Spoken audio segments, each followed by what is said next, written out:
lah beliau itu, karena memang karena Jawa itu sudah Islam ini kan salah satunya gara-gara pengaruh dari 9 penguasa kerajaan jin itu, 9 sangyang sebenarnya, dan salah satunya yang sudah dimuslimkan dulu pada abad 11 atau abad 12 lah sekitar itu Sangyang Lodaya, penguasa Jawa Barat. Beliau itu dewa harimau, ilmuannya harimau, makanya Jawa Barat itu kan lambangnya lebih identik atau terkenal dengan mau Lodaya gitu, udah masyarakat udah kenal gitu dengan sebutan Lodaya. Yang nama aslinya ya tadi yang saya sebutin, tadinya nggak boleh disebutin, cuman pada akhirnya mereka nyadar mungkin ini udah saatnya terbuka gitu. Dan setelah ini cerita ini terbuka, nah ini sekarang sudah diikuti oleh satu sangyang lagi yang informasi terakhir itu yang sudah menjadi muslim, satu penguasa lagi yang sudah menjadi muslim. Jin nih, iya di dunia jin nih, jin ini. Ya dalam dunia jin. Ini sebelum nanti ke itu saya Subakir itu Pak. Bagus dil-dilannya gimana nih saya Subakir sama Sabda Palon nih. Itu kan nanti yang kita bahas. Jadi cerita penguasanya dulu nih. Nah, dengan terungkapnya ini, Sangyang Lodaya itu sebenarnya udah duluan dari abad 12 itu. Beliau udah duluan, tapi ini ditutup rapat sama dunia mereka, ditutup rapat, apalagi sama penguasa-penguasanya. Memang nggak boleh, ini ancaman buat mereka. Ketika ini diketahui ada salah satu penguasa yang sudah muslim, nah mereka itu mengibaratkan gitu, rumput kering yang disulut api, cepet gitu, menyebarnya lebih cepat. Mereka sendiri yang cerita Pak, dengan versi mereka gitu. Nah sekarang itu diketahui terakhir itu ada yang memang dengan terbukanya ini dia juga cerita khawatir pengaruh para pentolan-pentolan ini akan berkurang dan bahkan hilang di tanah Jawa dengan adanya kekalahan dari bangsa mereka yang tersebar beritanya, bahkan menjadi muslim Sangyang Lodaya ini. Nah terus terakhir diketahui ini sudah salah satu pimpinannya lagi dari 9 sangyang itu yang sudah muslim. Jadi sekarang sudah dipastikan ada 2 yang sudah muslim, yaitu beliau adalah Dewa Petir yang berkuasa di Gunung Galunggung, namanya Braja Dharma, Gunung Galunggung Tasikmalaya. Beliau sudah dimuslimkan, tapi belum ditayangin. Memang informasinya juga keceplosan juga gitu, tapi akhirnya dikonfirmasi memang betul yang di Gunung Galunggung. Nah yang berikutnya yang tertarik juga, malah sebenarnya ada satu yang tertarik sebelum Braja Dharma dimuslimkan, yaitu dia ada penguasa angin, dia adalah penguasa api, Sang Hyang Agni Bagaswara. Mungkin kalau bapak-bapak kenal nama itu Agni Bagaswara, ini hanya satu langkah lagi beliau akan mengucap syahadat, mengikuti dua rekannya nih sesama penguasa jin dari 9. Nah siapakah ini? Ini kan udah 3 ini udah insya Allah mereka udah muslim ya, nanti bakalan udah selangkah lagi Sangyang Agni. Nah siapakah sekarang pertanyaannya yang bertarung dengan Syekh Subakir itu atau Sabda Palon itu? Dialah memang penguasa dari 9 sangyang ini, ketuanya dari 9 sangyang ini yang lebih populer namanya Astadewa, penguasa 9 dewa. Dialah yang bertarung dengan Sabda Palon, dan pertarungan itu dimenangkan oleh Syekh Subakir. Jadi informasi yang saya terima, tidak ada deal-dealan Pak, tidak ada deal-dealan, namanya pertarungan. Ya udah, ada yang kalah, ada yang menang. Dan yang kalah ibaratnya mereka, bangsa mereka itu ya sudah tidak bisa berkuasa seperti sebelumnya. Dia bisa berkuasa seperti sebelum mereka dikalahkan oleh Syekh Subakir ini. Jadi ya akhirnya akan lebih cepat nih pengaruh Islam di dunia manusianya, karena yang satu udah muslim dari abad 12, yang satu akhirnya dikalahkan pada saat abad ke kurang lebih awal ke abad ke-15, Sabdo-Palon itu. Dan cerita di bangsa mereka itu ada beberapa yang sebenarnya ini bisa untuk diselesaikan atau dibunuh lah atau dihabisi gitu. Bahkan pada saat itu juga yang sebutannya Nyai Roro Kidul itu sempat mau dihabisi juga, tapi pada akhirnya dari kalangan mereka ini banyak yang ngebantuin dengan kekuatan yang sama besar sama mereka gitu. Jadi ibaratnya Syekh Subakir 1 lawan 1 dengan Sabdo-Palon, mungkin kekuatannya lebih tinggi sedikit Syekh Subakir karena bisa dikalahin Sabdo-Palon. Nah, tapi ini ada yang bantuin nih langsung secara dalam dunianya mereka lah. Nah, yang ngebantuin itulah penguasa Laut Selatan, namanya Sang Hyang Baruna. Sang Hyang Baruna itu bukan Nyai Roro Kidul, jadi beda lagi. Baruna ini atasannya Nyai Roro Kidul, Dewa Naga beliau itu. Jadi keilmuannya naga. Kalau tadi Tapi nama Barunanya udah tenar ya. kalau Daya kan keilmuannya harimau ya Pak ya. Baruna ini penguasa Laut Kidul itu keilmuannya naga. Makanya dulu kan lambang-lambang kerajaan dulu banyak itu yang apalagi yang suka berlayar. Jadi pakai lambang naga Baruna tuh di kapalnya, di pasangin itu, yang menandakan bahwa mereka itu pro sama penguasa lautan gitu, agar supaya nggak diganggu ya. menurut mereka itu bisa mendatangkan keselamatan pada saat berlayar. Itu tombak-tombak naga yang ditancepin di kapal-kapal itu sangat erat kaitannya dengan Baruna, karena memang dulu sebelum ada berita-berita yang bocor itu memang Berarti intelnya lemah ya. hubungan antara manusia pada saat zaman kerajaan dengan makhluk jin itu sangat erat Pak, sangat erat, bahkan tidak bisa dipisahkan. Bahkan pada saat manusianya perang, dalam dunia jinnya ikut perang Pak. Jadi ngebantuin kan sebutannya kan kodam ya, pembantu tiap manusia itu yang ibaratnya udah begitu melekat gitu. Kayak kemarin waktu kisah perang Bubat itu, dalam dunia jin itu terjadi pertempuran dan bunuh-bunuhan juga. Kodam yang mendampingi kedua belah pihak, dan ini yang masih berlanjut sampai sekarang, masih ada dendam masa lalu gara-gara hal-hal kayak gini Pak di dunia mereka. Memang sedikit-sedikit bisa selesai, ada yang selesai, ada yang enggak sampai sekarang tuh. Itu. Jadi sedikit tentang Sabdo-Palon ya, ini yang nyeritain anaknya Sabdo-Palon yang lebih terkenal dengan sebutan Astadewa. Beliau adalah pimpinan 9 dewa. Jadi 9 sama si Astadewa sendiri, anaknya itu yang ibaratnya satu tingkat di bawah Sang Hyang. Levelnya mereka itu kebanyakan malah udah muslim, anaknya si Sabdo-Palon ini, yang dia itu yang penguasa Alas Purwo, Banyuwangi, sama penguasa Gunung Lawu.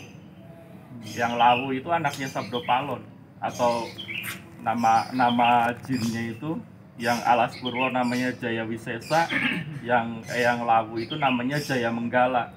Nah kalau yang di Jawa Barat di Gunung Salak sama Halimun itu namanya Ki Jarot atau Jaya Dharma. Jadi 3 ini yang anaknya Astadewa udah muslim. Nah, Astadewa sendiri belum mau muslim.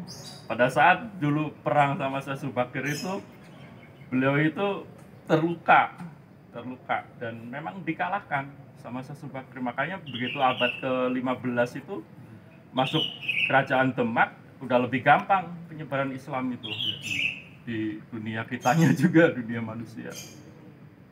Udah lebih gampang sampai sekarang. Nah, jadi menariknya yaitu di dunianya mereka itu sudah lebih cepat nih perkembangannya, karena mereka kan pentolan-pentolannya, Pak. Begitu mereka ada yang muslim, pasti ada sebagian pengikutnya, entah itu sebagian besar atau kecil, yang langsung mengikuti tanpa pikir panjang. Jadi ngikutin pemimpin mereka aja gitu. Tapi ada yang mikir-mikir dulu, ada yang masih pertimbangan lah ini itu gitu. Nah itu jadi sedikit tentang Sabdo Palon, bahwa kejadiannya itu ternyata bukan di Gunung Tidar seperti yang selama ini kita tahu gitu, Pak. Berarti itu yang bangunan-bangunan yang di Gunung Tidar itu ini dong, apa sih namanya? Mereka bilangnya itu urusan manusia lah gitu. Oh, gitu. Yang saya tahu bukan kayak gitu. Itu anaknya Sabdo Palon sendiri yang cerita. Dan nanam. dia juga nggak nyebutin bahwa si Astadewa ini juga Sabdo Palon. Masih apa ya? Masih hati-hati lah. Ini cerita Bang Sajin ini. Maaf. Kita jangan kayaknya jin masih pengusaha mau apa ya? Nah, itu yang kerajaan di Laut Merah. Nah, ini sebenarnya apa sih, backup dari kekuatan yang salah satunya dalam masa sekarang itu dipunyai oleh manusia untuk bisa salah satunya berkomunikasi dengan mereka, bahkan sampai bisa mengislamkan mereka, sampai bisa ketika bertempur dengan mereka mungkin kita lebih pede gitu, dan bisa punya yang bantuin atau backup atau apa sih ya kalau nama istilahnya itu dari kerajaan Jin Laut Merah, dan Sponsor. dia itu punya pangkalan di Ujung Kulon. Jadi 2 hutan yang mengapit Pulau Jawa ini, yang hutan yang ibaratnya penting lah di Pulau Jawa ini, antara Ujung Kulon sama Ujung Timur itu udah dikuasai sama kerajaan Muslim. Penguasanya Jin Muslim. Satunya di Ujung Kulon, satunya di Alas Purwo, yang Jaya Wisesa tadi, yang anaknya Sabdo Palon. Nah, dengan adanya ini, jadinya untuk penyebaran di tengahnya ini akan lebih mudah. Itu dia mengibaratkan seperti rumput kering yang disulut api. Dari abad 15 itu lebih mudah ya. Iya. Bukan sekarang istilahnya dari abad 15 tadi ya. Iya, ujung-ujung, tengah, lodaya udah dari awal. Karena ditutupin aja jadi nggak terungkap. Sebelumnya Sekarang udah mulai terungkap. Islam masuk Jawa tuh karena itu ya, karena Kekuatan-kekuatan sebelumnya Sangiang kan, sebelumnya kan Islam masuk Jawa susah tuh, karena ada kekuatan itu ya, jin itu ya. Gimana? Enggak, sebelumnya kan Islam tuh masuk tanah Jawa kan susah, Ya, karena ada kekuatan itu kan. ya, Jadi, ada kekuatan itu kesimpulannya. setelah ada Saya tahun Subakir, Kan bukannya saya Subakir itu bawa 9 wali juga, kan bisa nandingin 9 jin itu. setelah saya Subakir, Oh setelahnya ya. setelah saya Subakir, 9 wali itu. Jadi saya Subakir itu datang sendirian dong. sendirian dalam arti beliau yang memang menguasai ilmu bertempur dengan jin lah istilahnya, ilmu menumbali atau ilmu ruqyah, atau ya itulah, beliau yang menguasai di antara angkatan sepadan beliau pada saat itu. Subakir ini kan silsilahnya beliau sama dengan Syekh Jumadil Kubro tadi. Maaf, bukan Syekh Jumadil Kubro, Syekh Ibrahim Asmorokondi, satu angkatan.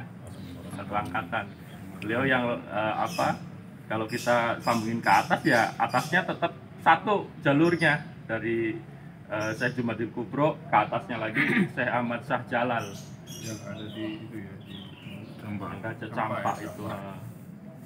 Dari Campak.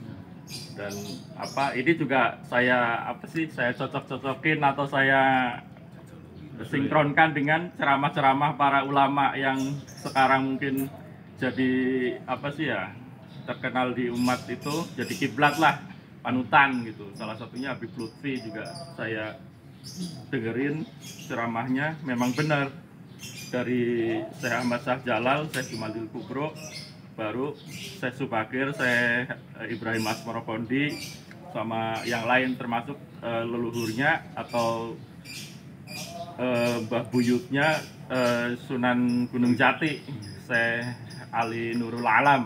Nah, satu angkatan tuh. Syekh Ali Nurul Alam, Syekh Subakir. Nurul Alam itu kan bukan Sunan Gunung Jati kan? Bukan. Ya. Mbah buyutnya. Buyutnya ya. Mbah buyutnya Syekh Sunan Gunung Jati. Sunan Gunung Jati kan putranya Sayyid Abdullah yang jadi Raja Mesir. Ini yang menikah dengan Roro Santang. Dengan Roro Santang menikah, Raja Mesir melahirkan Sunan Gunung Jati. Bapaknya Sayyid Abdullah ini yang Syekh Nurul Alam, Ali Nurul Alam, yang satu angkatan dengan Syekh Subakir nih, Syekh Ali Nurul Alam, Syekh Subakir, Syekh Ibrahim Asmorokondi, sama ada 12 sih putra beliau. Jadi semua ininya ya menurunkan wali-wali tanah Jawa. Itu Pak, sedikit versi yang berbeda gitu. Saya aja tadinya kaget, wah berarti sejarah selama ini ya, yang kita tahu ini sumbernya dari mana gitu, yang ditulis banyak artikel itu gitu. Dari penjajah. Kalau memang tahu nggak ada yang nyangka, kita nggak tahu juga. Kalau Sanghyang Agni itu di mana, Pak? Kalau Galunggung kan tadi Petir ya? Iya, Sanghyang Petir. di Galunggung, si Braja Dharma di Galunggung yang udah muslim.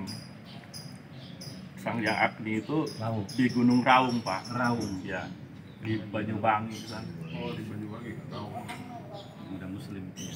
Udah tinggal syahadat aja beliau itu. Sudah belajar juga di ujung kulon sebenarnya, cuman belum syahadat doang.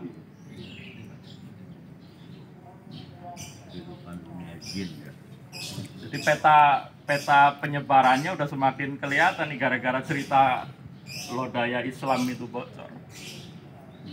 Padahal di abad ke-12, Pak, kan jauh itu sebenarnya. Menutupi cerita ini itu sudah sampai berapa abad ke depan tertutupi gitu, rapi. Dan ini yang ibaratnya oleh jin yang golongan kafir yang tidak suka dengan penyebaran Islam ya dimanfaatkan sedemikian rupa. Masa ini sampai sekarang juga mereka udah merongrong terus nih pergerakan muslimnya banyak muslimnya bangsa mereka. Nggak terima, Pak. Dan memang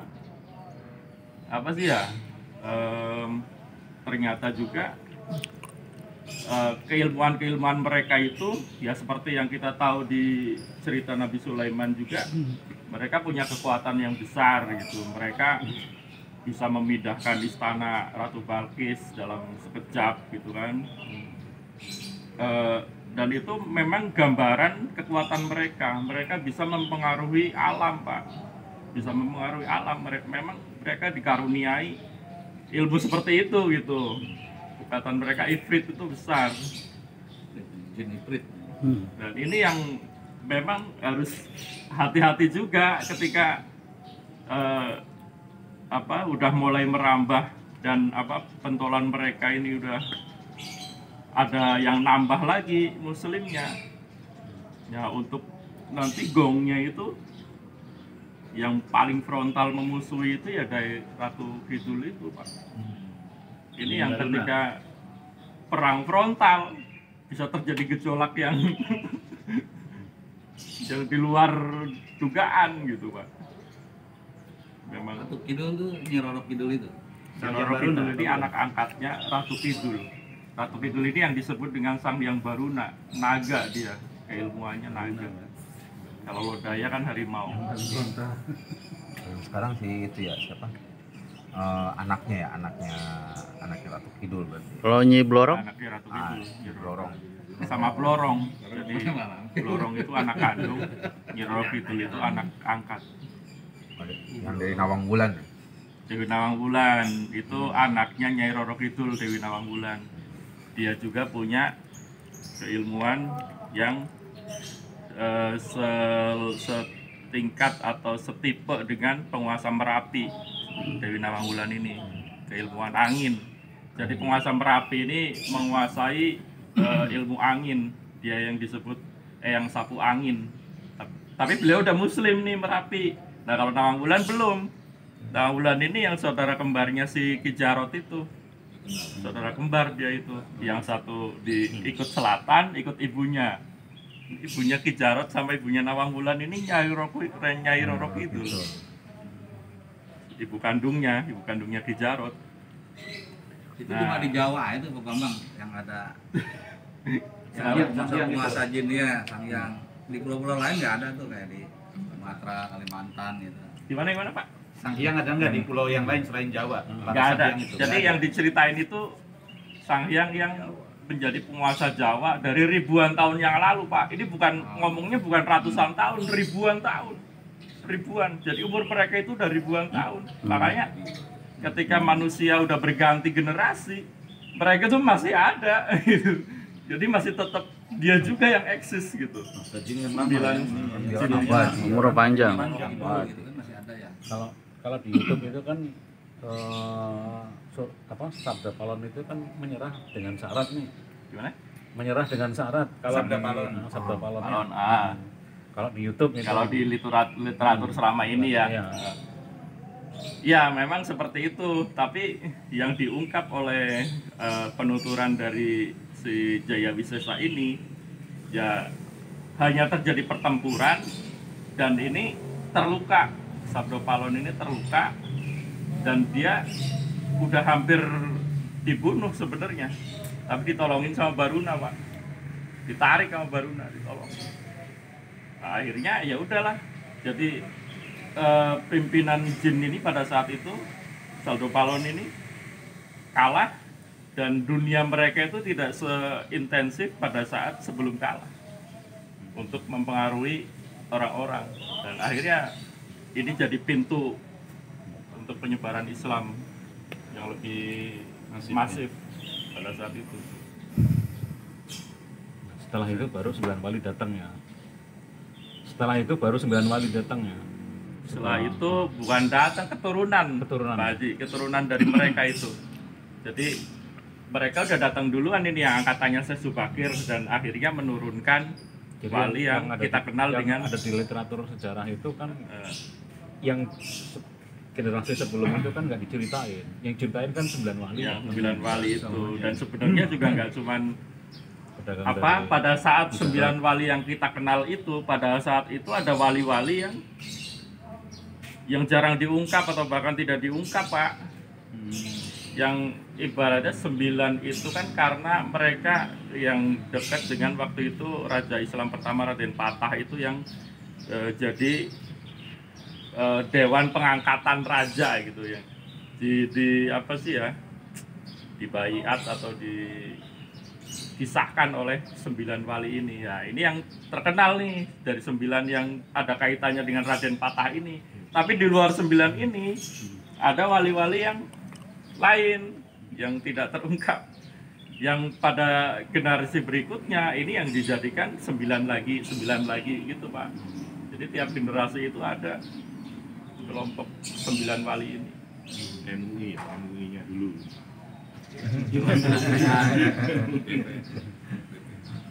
Dewan itu ya. Kayak ini Pak Haji, kayak Maulana Ishak. Itu kan jarang disebut, Maulana Ishak. Padahal beliau itu kan adiknya Sunan Ampel. Dan itu jarang disebut. Terus Sunan Muria yang beliau itu generasinya di bawah Wali Songo yang Sunan Muria kan putranya Sunan Kalijaga.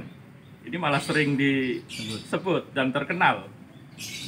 Padahal duluan Syekh Maulana Ishak. dan ada beberapa yang lain yang Itu munculnya itu duluan mana sama kerajaan Mataram? Duluan wali. Duluan wali ya? Baru Mataram muncul- Islam. Mataram. Duluan wali jauh. Mataram Islam itu kan dia itu di akhir abad ke 18. 17, 80-an lah kan, setelah Pajang itu kan Mataram Islam, setelah Sultan Hadiwijaya diserang oleh Sutawijaya kan, anak angkatnya. Amangkubuwono ya, yang penguasa Pertama Panembahan Senopati, Panembahan Senopati. si Danang Sutawijaya ini. Yang kemarin bunuh siapa? Arya Penangsang itu Pak. Jadi dari Demak sampai Sultan Trenggono, sampai adiknya Sultan Trenggono, terus dibunuh oleh Arya Penangsang itu kan. Nah, terus terjadi suksesi di Demak, terjadi pergolakan, perebutan kekuasaan. Akhirnya ini bisa teredam oleh Joko Tingkir yang akhirnya bergelar Sultan Hadiwijaya di Pajang. Jadi Pak Ustadz, itu Joko Tingkir itu kan banyak di lagu-lagunya nggak enak nih. banyak. Lagu nggak enak sekarang itu. Oh, Joko Tingkir ini beda dawat. Beliau itu yang menurunkan raja-raja atau apa tuh ulama-ulama di Jawa. Ya salah satunya. Beliau murid Sunan Kalijogo. Ya kan? itu lagunya Joko Tingkir ini. Pak ini yang apa? Sekarang udah dilarang. Lagunya kok Tokoh penting dalam penyebaran Islam.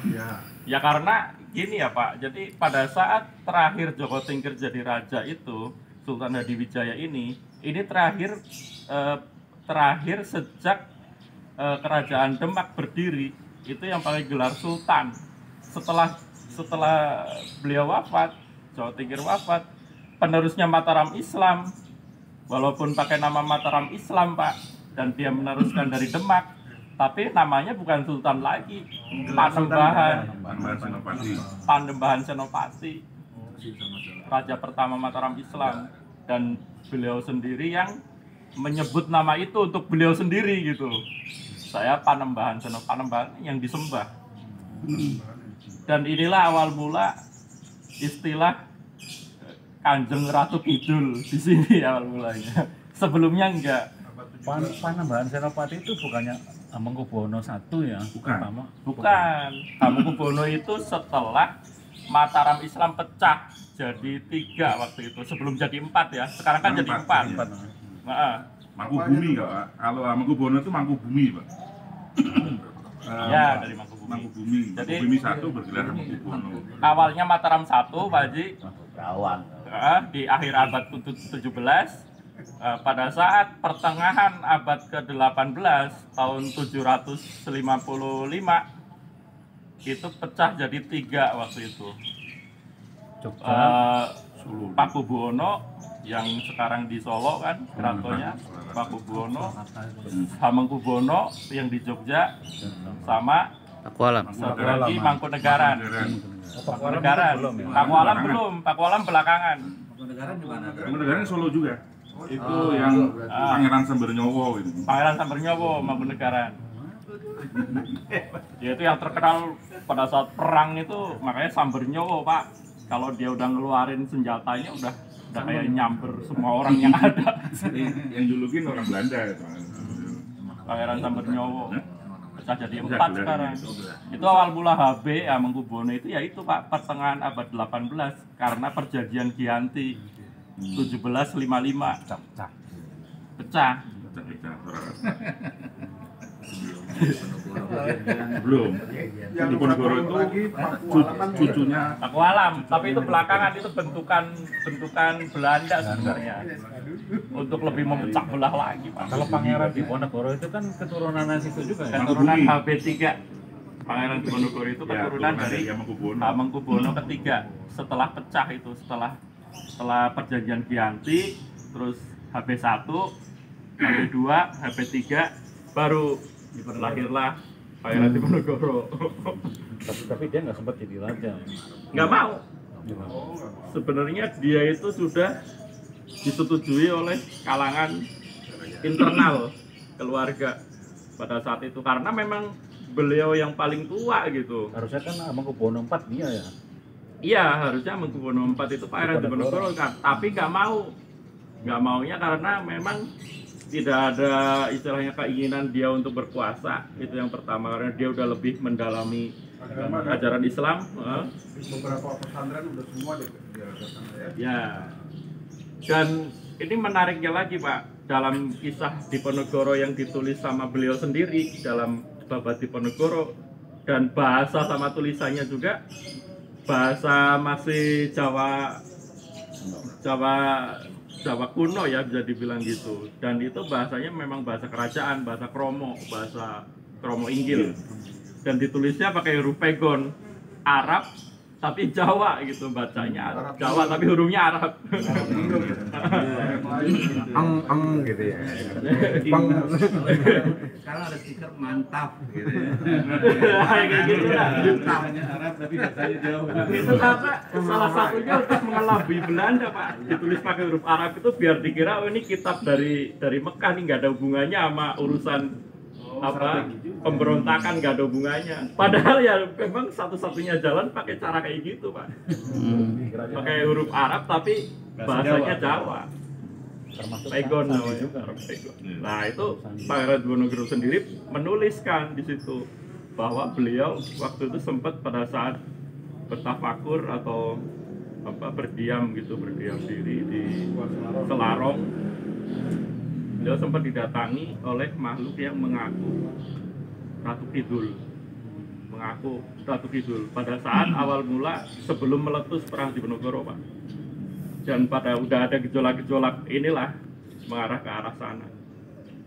Nah ditawarilah sama Ratu Kidul ini, karena kan dulu sejarahnya Ratu Kidul ini kan bersekutu dengan Panembahan Senopati.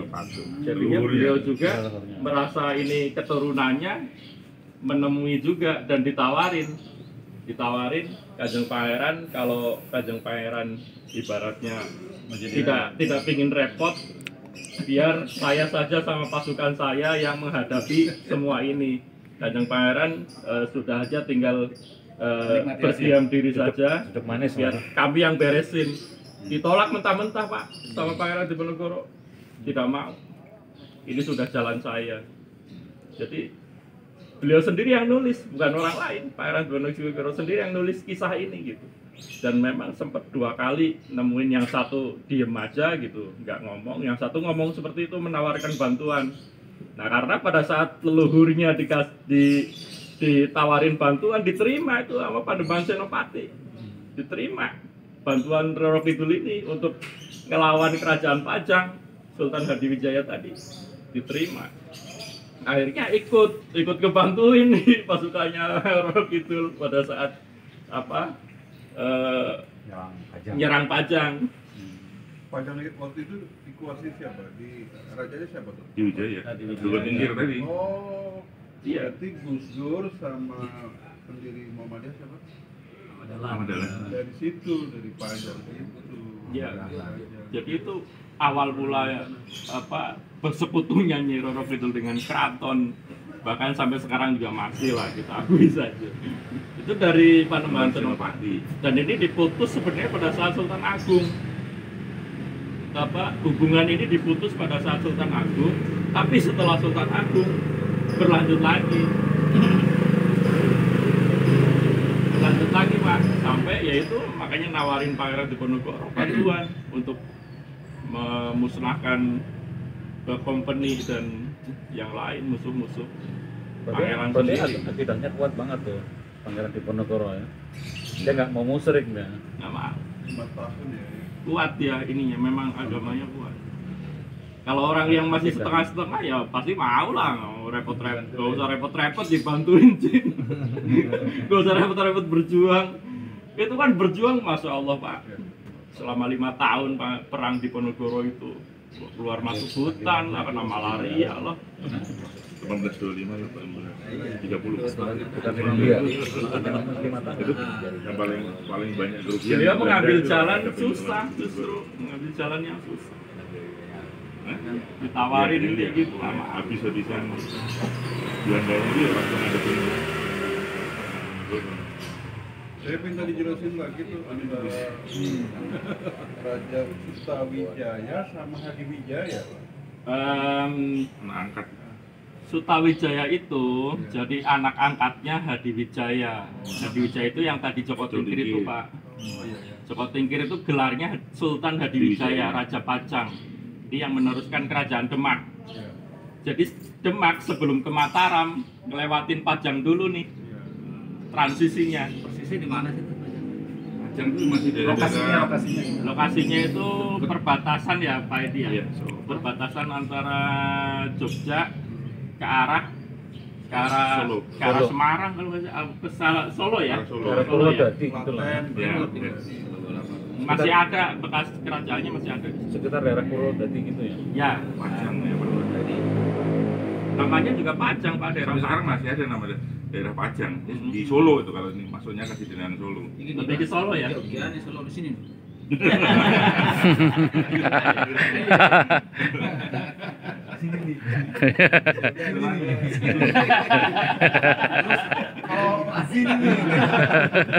Pak, Sutawijaya itu terkenalnya apa tuh? Panembahan Senopati itu, Pak. Panembahan Senopati. Setelah Beliau jadi yang raja. setelah jadi raja Mataram Islam bergelar Panembahan Senopati. Ini yang tadi saya bilang sebelumnya Sultan. Pada saat beliau jadi raja bukan Sultan lagi, Panembahan. Karena dipengaruhi Ratu Kidul tadi. Dipengaruhi Ratu Kidul tadi.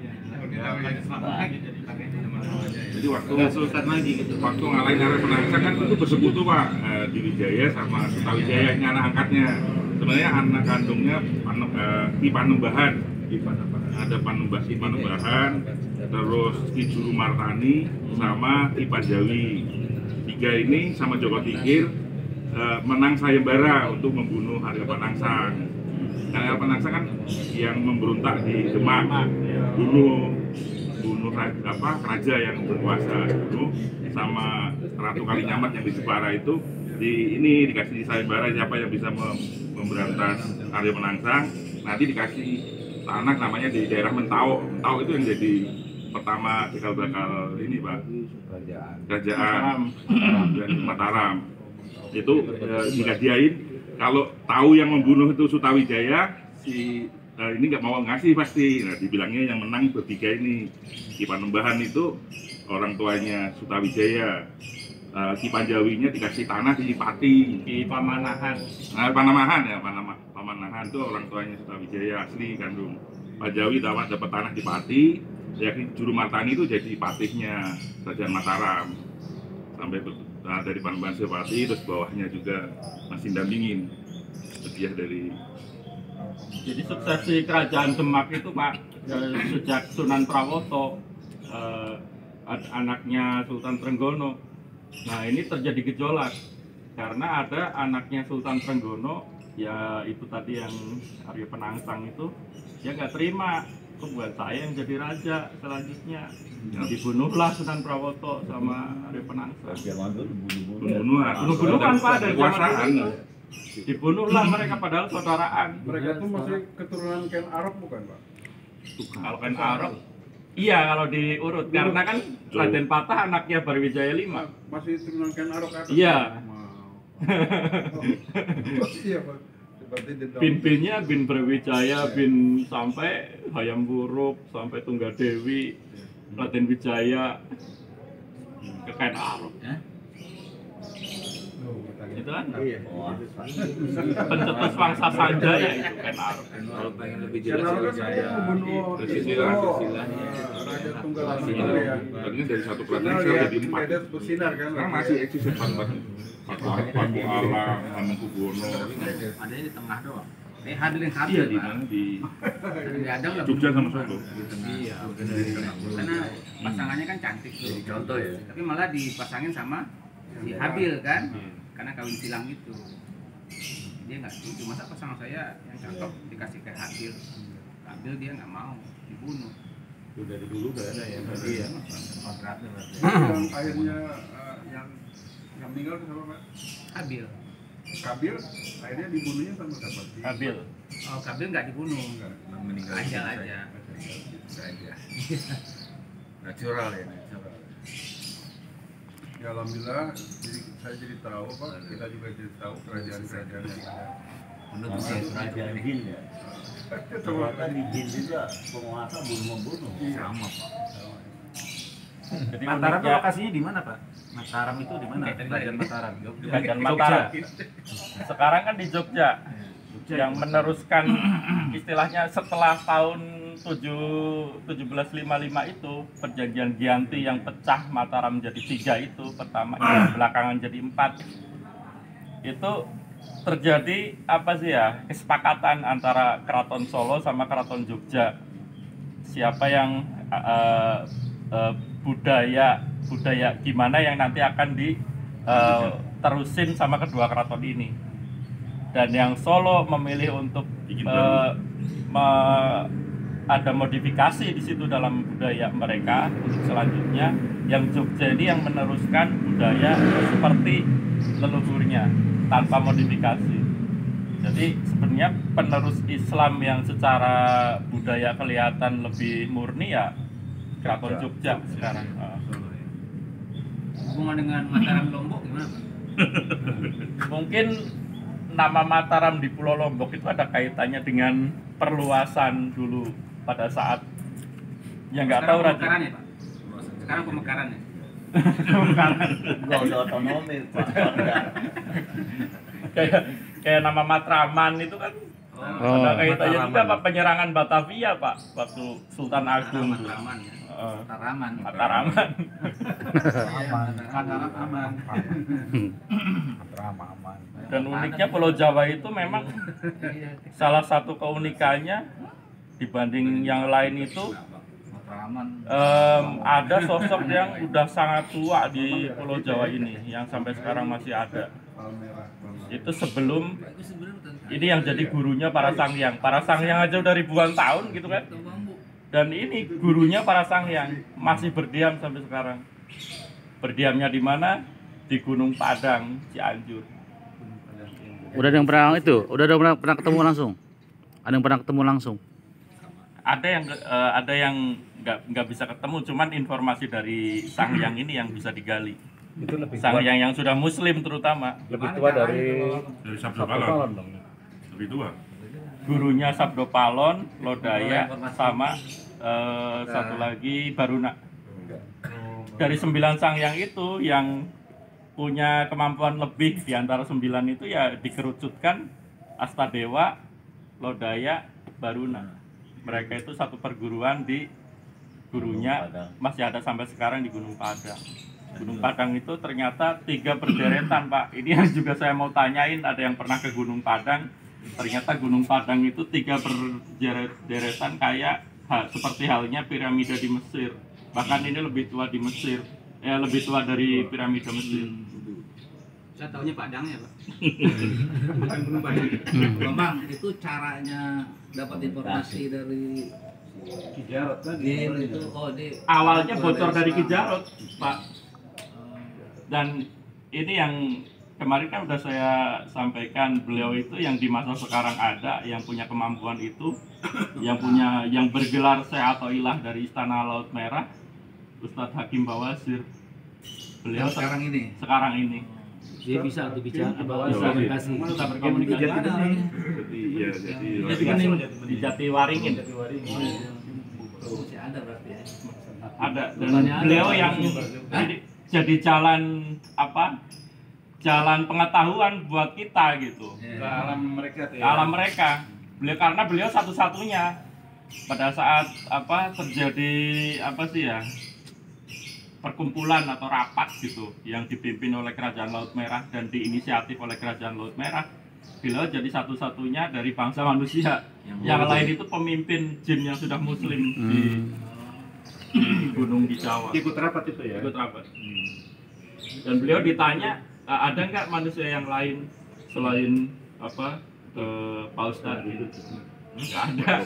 Saya satu-satunya. Dari negara lain juga ada. Nggak ada Pak. Dari negara lain juga. Karena ini mungkin Nah, khusus Jawa ya. Kalau dia bisa ditunjuk itu dari mana usulnya Pak Bang? Si Pak Ustadz ini. Dia bisa dapat lah istilahnya bisa. Ya, saya tahu arah pertanyaannya.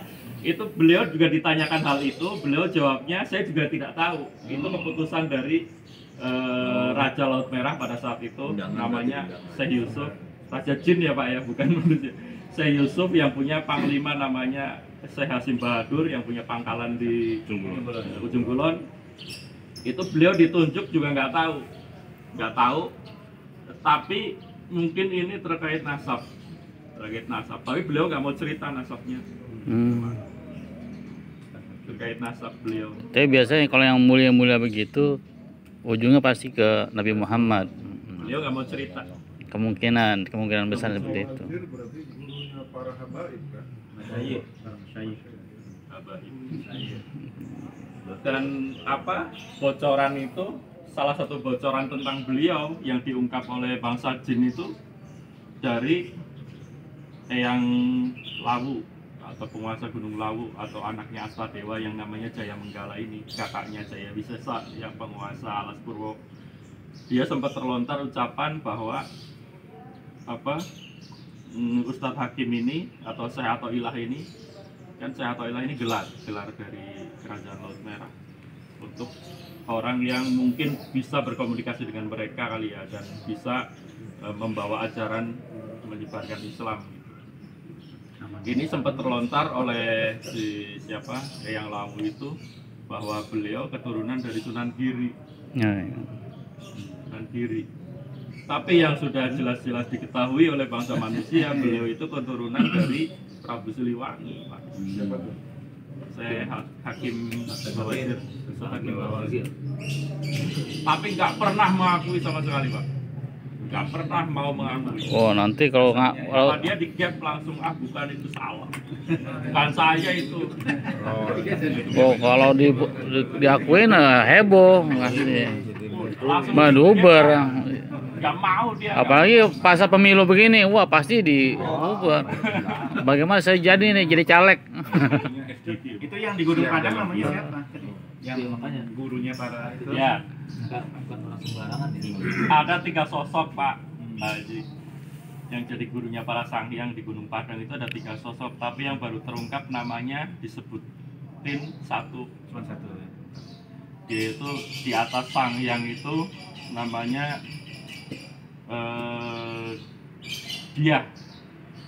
Diahyang atau Gailan. Dia kan ada Sanghyang, di atas Sanghyang itu namanya Gailan levelnya, gurunya para Sanghyang. Dia bergelar Dia di dunia dia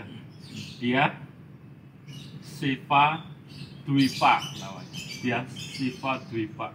Jadi nama-nama Siva itu nama pulau Jawa. Jawa Dwipa. Tawa. Siva Dwipa.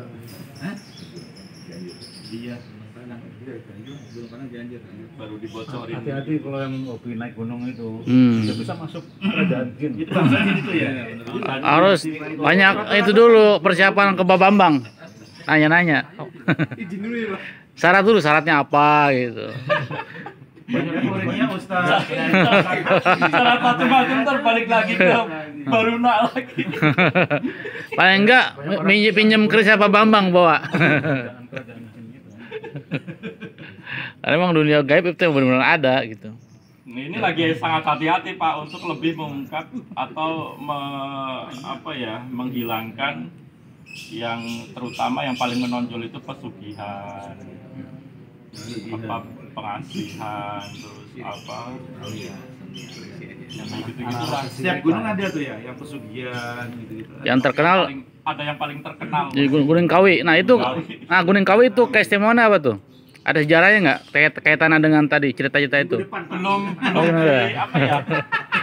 belum secara langsung kan belum. Sangat apa sih ya? Ini kan Iya. Ada yang disuruh lagi. Iya. Gunung Kemukus. Kemukus itu di ini. Ditutup dulu nanti. Enggak ada minggu. Gemolong. Jadi sampai yang ada kaitannya dengan itu Pak, sampai yang ada kaitannya dengan tempat-tempat yang kuat ininya, pengaruhnya dari pesugihan, dari pelarisan itu sampai Sanghyang yang menguasai itu belum belum disebutin namanya dari 9 sangyang ini. Minggu Cuma depan satu yang nggak disebutin ya. Minggu depan kan. Sangyang itu bukan ada kaitan sama Buddha ya itu, Pak Bambang. Sangyang Widi. Agama Buddha kan Sangyang. enggak ada kaitannya. Mungkin kalau ada kebetulan persamaan, ya mungkin ini aja. Memang ada sambungannya, tapi Jadi sengaja gitu. ini yang kita ungkap yang mereka ngomong aja, Di Pak. kalangan jin itu sebutannya Sangyang Iya. gitu ya. Menurut pengakuan mereka sendiri gitu. Nggak nyinggung-nyinggung masalah agama lain. Jadi mereka ngomongnya apa ya ini yang sampaikan. Dulu kan tuh di TVR itu ada tuh apa? Acara yang agama Buddha, agama Islam ini kan. Kalau giliran agama Buddha kan gitu. Yang agak sama itu Hindu, Pak, sebenarnya. Hindu ya. Yang agak sama Hindu. Dari sisi dewa-dewa aja itu. Ya. Dari sisi Orang nama-nama. satu lagi apa Pak? Itu Bali. Bali itu katanya keturunan Majapahit. Justru Majapahit yang keturunan dari Bali. Oh, kebalikannya. Kebalikan. Bali dulu, Bali itu waktu rajanya dulu Udayana, Universitas Udayana kan, itu nama raja Pak Udayana itu. Beliau itu bapaknya Airlangga. Udayana itu Bapaknya Airlangga. Airlangga ini yang mendirikan Airlangga ini yang mendirikan kerajaan Kahuripan. Nanti kan dibagi dua Jangan ya. keturunan Ya. Padang Udayana. Nanggala sama Kediri. Udaya. Pada saat Kahuripan terjadi pembagian kekuasaan atau kayak Sunda jadi terbagi antara Sunda sama Galuh. Di Kahuripan sama aja Pak, terbagi dua jadi Jenggala sama Kediri. Kediri atau Panjalu sebutannya. Nah, ini bisa disatukan lagi pada saat raja yang terkenal dengan ramalan-ramalannya, Raja Jayabaya. Sri Haji Jayabaya ini bersatu lagi, Panjalu sama Kediri. itu dalam zaman apa Singosari apa?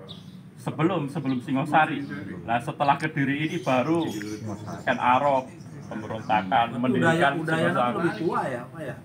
Kerajaan Udayana itu lebih tua ya dari Lebih tua dari Kahuripan. Itu setara dengan kerajaan Medang atau Mataram kuno atau Taruman Negara. Rumah negara yang Oh, ada yang di Pak sini Eko ya. cerita. Nah, Taruman Negara kan ada di Jawa Barat sini. Nah, di sana itu Udayana, kerajaan Bali, Pak. Memang Bali namanya dari dulu. Bagus. Tapi memang semua berasal dari Padang, Pak. Iya. Padang Masyar. Adam ketemu sama Hawa apa yang Padang? Nah, sekarang yang terkenal Bali dulu, Pak. Baru Indonesia. Orang-orang tahunya Bali.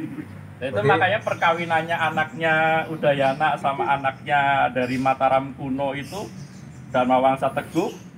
Dharmawangsa Teguh punya anak perempuan, Udayana punya anak Airlangga, menikah, mendirikan kerajaan Kahuripan.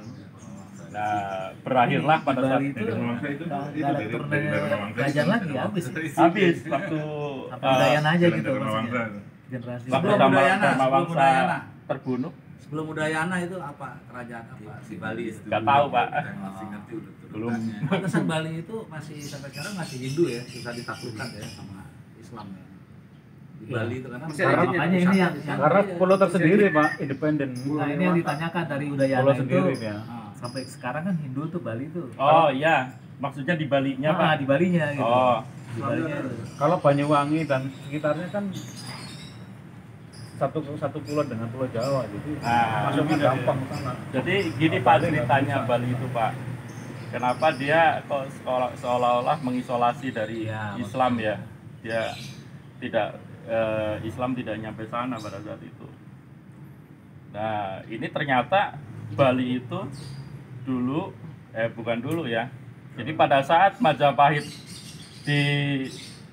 diserang sama perang saudara juga, sama Demak juga, ini juga pada saat itu kan terjadi penyerangan lah.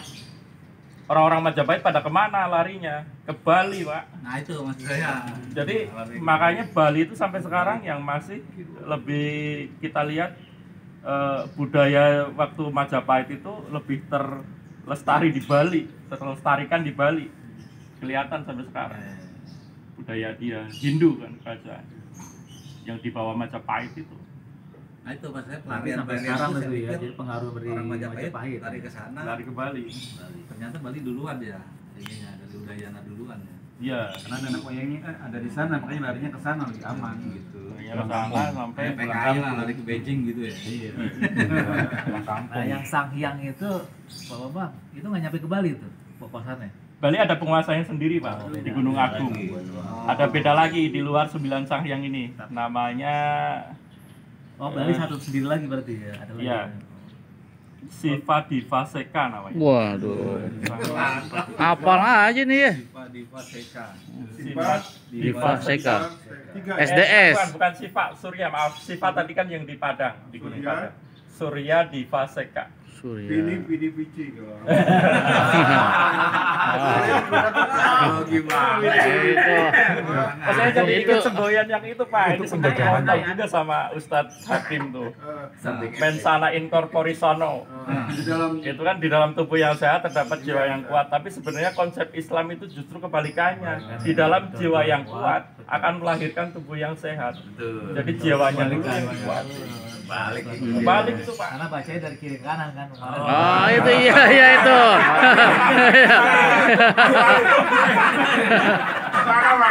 Iya iya iya. Iya iya. Iya itu. Iya benar benar.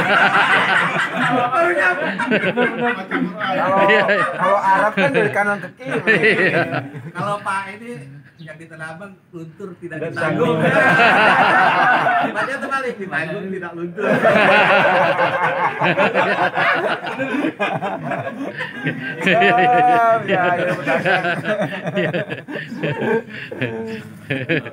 Bapak yang terhormat, Iya. karena kita kebanyakan di Pulau Jawa, nanti kita bergabung ke Sumatera ya. Ya. Itu Ke Padang, ya. Sumatera. Sriwijaya. Wijaya. saya lebih banyak cenderungnya ke al-Islam. Nah, al-Islam ya lu ya, Ustaz ya. Siap.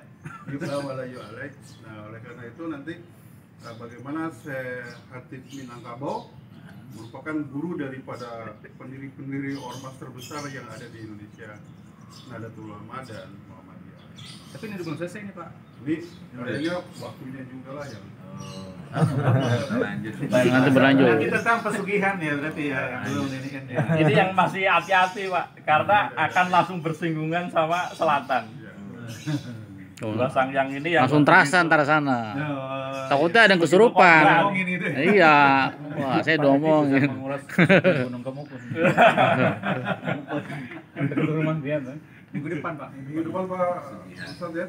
Pak Edi dulu. Itu lagi diulas Pak. Kan maksudnya Islam pertama mungkin dari Sumatera dulu ya. Sumatera dulu memang. Dari Aceh, Aceh. Saya bukan sejarawan. Pasai dari Samudra Pasai. Bambang sedikit Ada masukan. Sedikit banyak masukan. Baca aja Pak, bawa baca nggak apa-apa baca. Tulis dulu. Oh enggak, tuh fotokopi bagi-bagiin dulu. Kan kita nyimak. Nah, ini kan buat ujian Pak Guru ya, buat ujian kan. Iya. Pak Bambang juga bukan sejarawan. Pak Bambang itu Fuadi. Jalannya Pak. Jalannya. Saya khawatirnya Pak Guru nanti saya cerita dibaca sama Pak Bambang. Karena saya bukan ahlinya.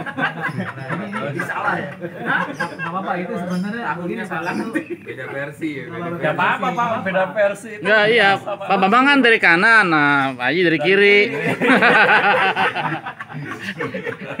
Bukan dibantah Pak, saling melengkapi. tapi melengkapi. Karena begini Pak. Takut salah tahunnya Pak. Asli kan dilengkapi tahunnya. Dapat selisih tahun. Kayak Mensala incorpori. Kalau gua kan dari nama, tahun, silsilah, hafal semua kan. Ini mau apa? Berperangnya 5 tahun gitu kan. Ya kita harapkan seminggu ini Belajar. Maksa banget. kita tinggal terima infonya aja nanti. Yang malam dah Pak Haji. Ini ngerjain. Itu sejarah kan panjang Pak. Masa sepekan Pak? Nah kita lihat kalau nggak pernah jamaah ke sini berarti lagi baca sejarah. Sibuk. Siang malam baca sejarah. Kemarin juga nggak jemaah saya. Bukan belajar. Dakwah juga Pak. Dakwah. Sejarah gitu. Iya. Kita tahu. Jadi maksudnya itu Pak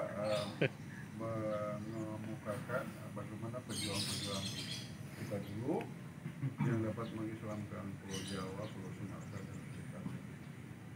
Jadi kita tahu sejarah. Selama ini kan sejarah kan banyak dikibulin orang Belanda. Belanda, Pak. Ada kan belajar seminggu ya gitu dong. Pakai amplop, Pak. Iya, nanti siap. Langsung Mau Je, siap ya? Siap. Honornya ke tanah. Nah, ini terkait ini biar kita berkah sama-sama minggu depan saya bawa kotak saya keluarin. Jadi bawa doang yang 2.000 perak ke 5 perak biar berkah semua. Karena ini jujurnya ini donaturnya cuma satu. Jadi minggu depan saya pengen semuanya biar dapat keberkahan bawa dah. Jadi saling memberi. Jadi tiap minggu tuh saya ganti-ganti terus donaturnya. Nah, saya pengen yang hadir di sini biar dapat semua bawa deh. Nanti kotak saya keluarin. Berarti ini juga Pak Uje, biar juga barokahnya dapat semua, narasumbernya juga berganti-ganti. Nah, iya, punya pengalaman masing, Pak. Makanya nanti pindah-pindah. Satu aja belum cukup sini, satu pertemuan. Bagus banyak simpanan. Oh iya, ini dari segi militer nanti. Dari segi taktik militer. Ini kan dari dunia gaib. Dari dunia nyata nih. Ini halus, kasar, ini lembut, nanti yang lembut. Karena udah pengalaman bikin tepung jadi roti, lembutnya. Lembut dong. Berbangsa. Tapi ngomong mengenai yang tadi kerajaan jin itu, saya ngalamin kalau jin itu memang setiap yang di gunung itu, setiap shelter tuh dia memang punya penguasa sendiri. Iya, betul. Ini kan sering naik gunung nih. Nah, Saya ngalamin Bisa narasumber juga. narasumber. dia waktu itu di Kandang Batu. Di Gunung Gede, Pak. Jadi ketika penguasanya Kuncung Hideng itu. ini saya ingin nolongin orang, jadi kesurupan, Pak. Ya. Itu udah ngaco, udah ngamuk. Siapa yang masuk nggak cerita? Enggak, ya pokoknya kita datang nih orang udah ngamuk nih, Pak. Kita pegang, tarik, turun ke bawah, beda lagi, Pak. Beda lagi. Beda lagi. Ngamuknya beda lagi. Ya. Reaksinya. Sampai ke bawah tuh beda-beda, Pak. Ya. Udah lagi mau. Bisa seperti Nggak lagi itu. mabuk, Pak. Jadi mereka suka tempat-tempat yang Golok lagi. tinggi, Pak. Betul. Terutama penguasa-penguasanya ini, pentolan-pentolannya ini. Mereka jadi bertempat di tempat-tempat yang tinggi dari sekitarnya, lebih tinggi dari sekitarnya. Sesuai dengan ini ya pangkat-pangkat. Sesuai dengan pangkat-pangkatnya. Itu paling tinggi kan di Semeru itu. Gunung paling tinggi di Jawa. Dan di Gunung Gede kan ada Gunung Gede itu namanya sekarang udah batu muslim. Itu, Pak. Batu kayak batu duduk. Itu ya menurut mitos cerita orang-orang Sunda sana itu tempat Prabu Siliwangi suka duduk, Pak. Petilasan. Petilasan. Ya memang pengawalnya Prabu Siliwangi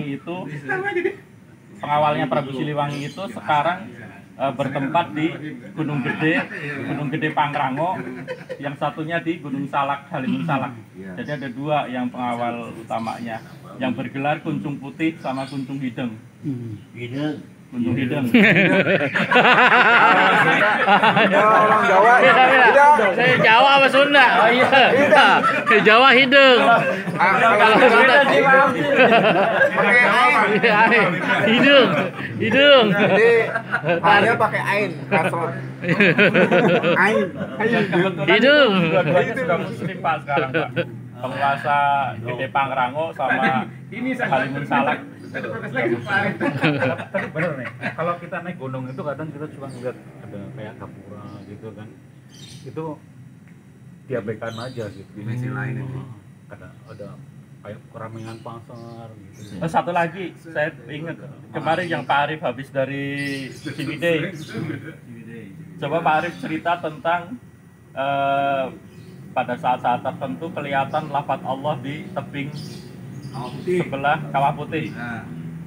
Coba Pak Arif cerita sebelum nanti saya ikut. Alasannya Pak Uje, tahu nih, mau menghafal dulu. Mau ngelengkapin. Kemarin baru dari sana Mas. Iya. Naskahnya belum lengkap. Iya, belum lengkap. Ntar di rumah, pokoknya asal jarang jamaah berarti lagi nyari bahan. Jadi referensi. Iya, berarti. Ya dibatasinya waktunya, Pak. Iya. 10 menit. Ya 6:30 lah. Tadi dibuka ditutup lagi. Tutup, Pak. Bagus. Bapak-bapak yang terhormat, demikianlah alhamdulillah kita dapat wawasan yang lebih akurat ya. Sumbernya selama ini kan sejarah, saya sendiri sejarah banyak nanya tadi, banyak yang dikibulin oleh orang Belanda. Oleh karena itu alhamdulillah bagaimana nanti generasi anak kita ke sana mungkin nggak mengenal sejarah kita kali ya. Makanya orang-orang Barat mudah mencaplok wilayah kita. Karena orang Barat itu dengan 3 misinya itu kan God, Glory, Gospel itu kan. Artinya God itu mencari emas, Glory kekuasaannya diraup semua, apa semuanya rempah-rempahnya. Gospel itu menyebarkan agama dan misi. Demikian mudah-mudahan bermanfaat.